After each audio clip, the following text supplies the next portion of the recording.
right, we're going take two, Olympic gold medalist Joe Jacobi. Hey, bon dia, Michael Easter, bon dia, outliers. Greetings from the Balearic Island of Formentera. Michael, I just love your books. I devoured Comfort Crisis and Scarcity Brain, recommended them to so many of my coaching clients. And here's my question for you. It's about value capture. So about 3 months ago, I started a weekly essay called Thinking in Waves, where I write about lessons learned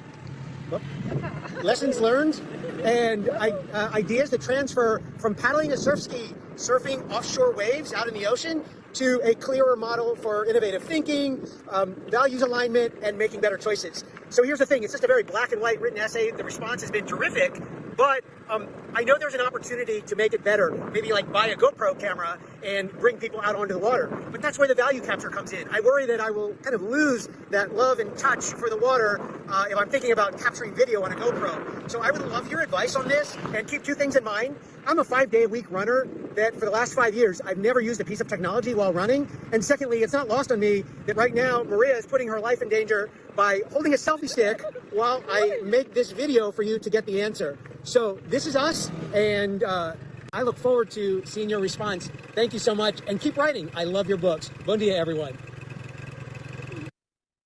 I love this dude. That was amazing. What a cool dude.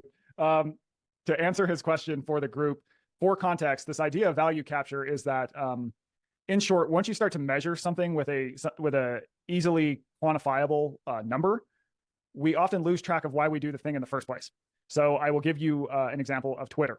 Right? So Twitter bills itself as this platform for discussion.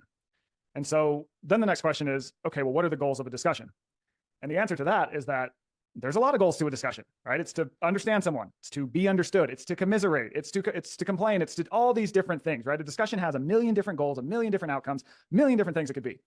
But when you put discussion on Twitter and gamify it and quantify it with the clear value of likes or retweets or follower counts, people start to only value that clear number and measuring system of likes and retweets and follower counts. And the way that their behavior changes on the system, So for example, what gets you the most likes, the most retweets, the most followers isn't necessarily going to be what makes a good discussion, right? Because when you look at what people do on Twitter to get likes and retweets and followers, it tends to be combative content. It tends to be controversial takes. It tends to be hot takes. It tends to be all these things that are often at odds with the original goal of the discussion, which are many. Another example would be in the world of grades, where, the point of going to school is multivariable, right? You go to school to learn the material. You go to school to learn how to interact with other people. You go to school so you can learn to do things on time in a timely manner. But when you start putting grades on academic performance, students start to obsess about grades. They lose sight of all these different reasons that they're at school for, and they all obsess about GPA. And I can tell you this because I was a professor for 7 years, and that is all students care about. And we lose a lot of the nuance of why we do the thing we do when we start to quantify it and gamify it, and that is this idea of value capture. So I experienced this because I started posting my runs on Instagram, and the whole reason that I ran in the first place was because it was like this mental health thing for me. Like, I'd go out in the desert, it was kind of like a moving meditation, and my mind would kind of go to all these different interesting places it needed to go.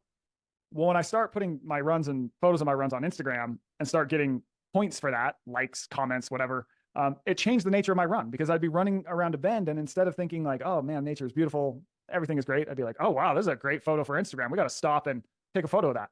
And so that literally changes my experience of that run. So to answer Joe's question, I think if I were him, I would just leave the technology on the shore and not take it out. I mean, what is the upside? Yeah, you might get some upside from filming things. At the same time, if this fundamentally changes this thing that you absolutely love to do, then I don't think that's worth it.